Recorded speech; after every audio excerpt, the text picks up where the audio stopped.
Nancy Nora Fatehi की बहुत बड़ी फैन थी। उसकी हर डांस मूव्स को हूबहू नैन्सी कॉपी करने में माहिर थी। साथ ही किसी की भी शादी हो या पार्टी, बिना बोले उसके पैर नोरा फतेही के गाने पर थिरकने लगते थे। ऐसे ही एक शाम पड़ोस की विमला आंटी की बेटी की शादी में गई नैन्सी अपनी माँ साधना को खाने में बिजी करके खुद जाकर डीजे पर नाचते हुए जोर जोर से गाना गा रही थी। पारा इतना हाई हुआ कि थर्मामीटर टूट गया, सैया जी का टपक टपक के हाय पसीना छूट गया।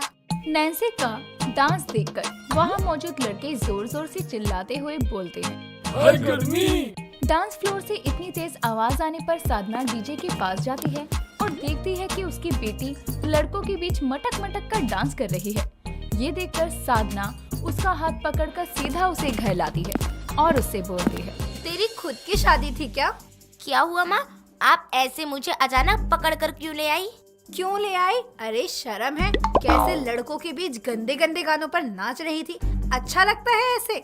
कल को तेरी शादी भी होगी और वहाँ ऐसी तेरी हरकत रहेगी और तेरी सास तुझे ऐसे देखेगी तो मैं कहीं मुंह दिखाने लायक रहूंगी? नहीं ना। अब डांस करना भी गुनाह है, मतलब माँ हद है। और मेरी सास की चिंता मत करो, अरे उनके नसीब में नोरा फतेही जैसी बहू है, वो तो रोज मेरी आरती उतारेंगी। जैसी तेरी हरकतें है ना, उस हरकतों को देखकर तेरी सास तेरी आरती नहीं बल्कि बेल्ट से मारेगी तुझे। साधना नैन्सी को खूब खरी खोटी सुनाती है, लेकिन नैन्सी कहाँ सुधरने वाली थी। वो अपनी माँ से छुप छुप कर नोरा के डांस की वीडियोस देखती और उसके जैसा मेकअप करती। कुछ समय बाद नैन्सी के लिए एक बहुत अच्छे घर के लड़के मोहन का रिश्ता आता है।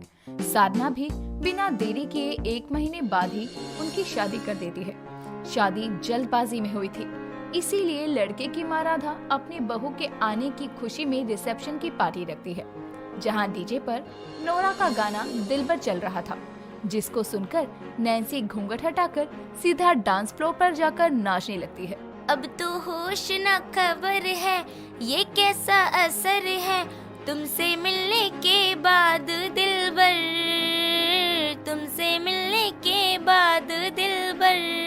नैन्सी का डांस देखकर पड़ोसन शांता राधा के पास आकर बोलती है, राधा, ये बहू लाई है या आइटम डांस करने वाली?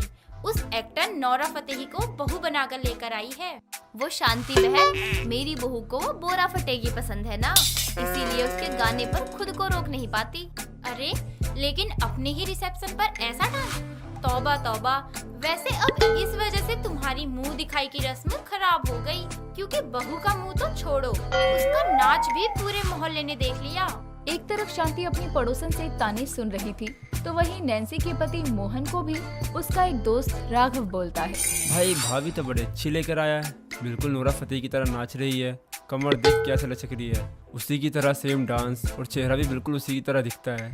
थोड़ा सोच समझ कर बोल भाई, भाभी है तेरी, पत्नी है मेरी। अरे मैं तो बस तारीफ ही कर रहा था भाई, कोई नहीं, माफ करना।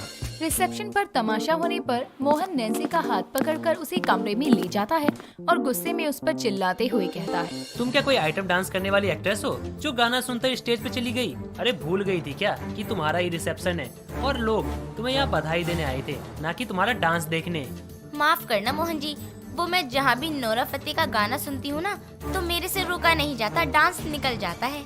अगली बार ऐसा हुआ ना तो नाचते हुए ना घर से निकल जाना, समझी तुम? मुझे नहीं बर्दाश्त है कि कोई मेरी पत्नी को लेकर गलत शब्दों का इस्तेमाल करे। शादी के पहले ही दिन नैन्सी अपने नोरा के क्रेज के चलते अपने ससुराल वालों की नाक मोहल्ले में अच्छे से कटवा देती है, लेकिन पति की धमकी के बाद से नैन्सी ने अपने ऊपर काबू रखने की सोची थी, इसीलिए अब से वो नोरा का गाना सुनकर चुपचाप खड़ी रहती थी। लेकिन एक दिन मोहल्ले में डांस प्रतियोगिता थी, वो भी बहुओं के लिए, जिसमें जीतने वाले को पूरे 1 लाख रुपए इनाम मिलेगा। इतना बड़ा इनाम सुनकर राधा भागी भागी घर आती है और अपनी बहू से कहती है, बहू, मोहल्ले में डांस की प्रतियोगिता है और जीतने वाले को पूरे 1 लाख रुपए मिलेंगे। ये तो अच्छी बात है माँ जी, लेकिन आप मुझे ये क्यों बता रही हैं? अरे तुझे इसीलिए बता रही हूँ ताकि तू इसमें भाग ले। उस दिन रिसेप्शन वाले दिन सबने कहा था कि तू बोरा फटेगी की तरह डांस करती है। माँ जी, बोरा फटेगी नहीं, नोरा फतेही है उसका नाम, और मोहन जी ने मुझे उस दिन नाचने से साफ साफ मना कर दिया, इसलिए माफ करना, अब मैं डांस नहीं करूँगी। अरे पागल है क्या, 1 लाख रुपए की बात है, तेरे जैसा डांस पूरे मोहल्ले में किसी की बहू नहीं कर पाएगी। मान जा बहू, मोहन को मैं मना लूंगी। सास की कई मिन्नतें करने के बाद जाकर नैन्सी कहीं जाकर डांस को राजी होती है।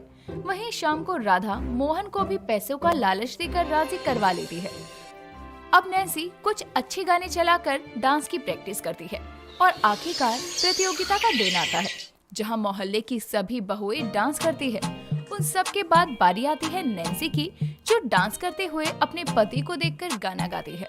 ओ मन भर गया है जो हमसे, सारे रिश्ते तोड़ देंगे।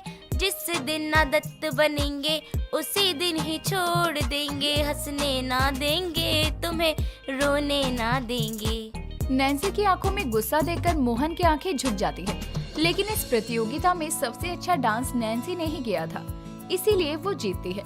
ये देखकर राधा बहुत खुश होती है और प्राइज मनी लेकर सभी लोग घर आते हैं, जहाँ पहुंचकर नैन्सी अपनी सास और पति से कहती है, माँ जी, मुझे ना इन पैसों में से 25,000 दे दो, मुझे जरूरत है। क्या जरूरत है तुम्हें 25,000 की?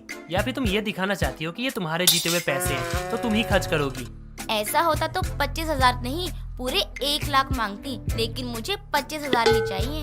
अरे बहू, तुझे क्या जरूरत पड़ गई 25,000 रुपए की, बताना। माँ जी, आज डांस प्रतियोगिता के जज ने कहा था कि मैं बहुत अच्छा डांस करती हूँ, तो मुझे ये डांस दूसरों को भी सिखाना चाहिए। पागल हो क्या? ये डांस दूसरों को सिखाने वाला डांस है। चुपचाप घर में बैठी रहो बहू की तरह। मोहन इतना बोलकर अपने कमरे में चला जाता है और उसकी इस बात का नैन्सी को बहुत बुरा लगता है। उस दिन के बाद से अगर किसी शादी पार्टी में जाने पर नैन्सी थोड़ा भी नोरा जैसा डांस करती तो मोहन और राधा उसे खूब सुनाते। लेकिन अब नैन्सी के बर्दाश्त की हद हो गई थी, क्योंकि एक दिन मोहल्ले की एक छोटी सी 10 साल की बच्ची नैन्सी के पास आकर बोलती है, नैन्सी आंटी, आप मुझे डांस सिखा दोगी? मम्मी ने कहा था आप बहुत अच्छा डांस करती हो, बिल्कुल टीवी वाली हीरोइन की तरह। मुझे भी ना वैसा ही डांस सीखना है। अरे बस इतनी सी बात, मैं आपको डांस जरूर सिखाऊंगी। ठीक है, कल से आप आ जाना, और अगर आपकी कोई सहेली या दोस्त हो जिसे डांस सीखना हो तो उसे भी ले आना। ठीक है नैन्सी आंटी, थैंक यू।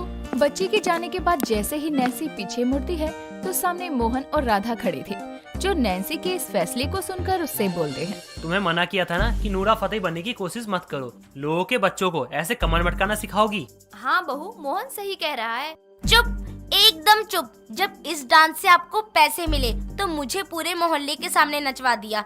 तब तो बड़े शान से बोला था नोरा जैसा डांस करती है मेरी बहू, नोरा जैसी दिखती है। और अब जब मैं इसी डांस को अपने अच्छे के लिए इस्तेमाल करना चाहती हूँ तो आप दोनों को दिक्कत है?